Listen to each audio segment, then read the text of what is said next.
ජීවිතේ වැඩිපුර මාස දේ ක්‍රිකට්. ජීවිතේ වැඩිපුර බලන දේ ක්‍රිකට්. හැබැයි ඒ ක්‍රිකට් ඇතුලේ මං ජීවිතේ දැන් ආස නැතිව දේ ක්‍රිකට් නෙමෙයි. ශ්‍රී ලංකා ක්‍රිකට්. පාරතොටේ ඇවිදිනකොට ටීවී විකුණන්න තියෙන තැනක ටීවී එක මැච් එකක් යනවනම් එතන හිටගෙන බැලුවා. ගෙදර බැලුවා.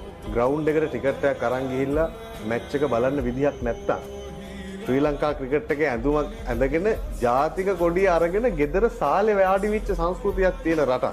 සිග්නල්ද දෙමළද මුස්ලිම්ද බර්ගර්ද මැලේද කියන ભેදයකින් තොරව මිනිස්සු එකතු කරන්න පුළුවන්කම තිබුණේ ක්‍රිකට් වල.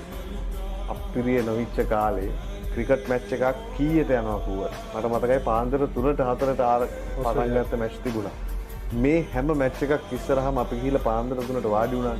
ශ්‍රී ලංකා ක්‍රිකට් කියලා අප්‍රියාවෙන් කතා කරන්න වෙන යුගයක් එයි කියලා මම විශ්වාස කරේ නෑ හර්ෂත්. ප්‍රේක්ෂක විදිහට අපි මේ කතා කරා. අපිට විනෝදාස්වාදය, අපිට ආගමක්, අපිට දැනෙන දෙයක්, අපිට ආදරයක් වුණාට ක්‍රීඩකයාට ඒක ඔහුගේ වෘත්තිය. සාදා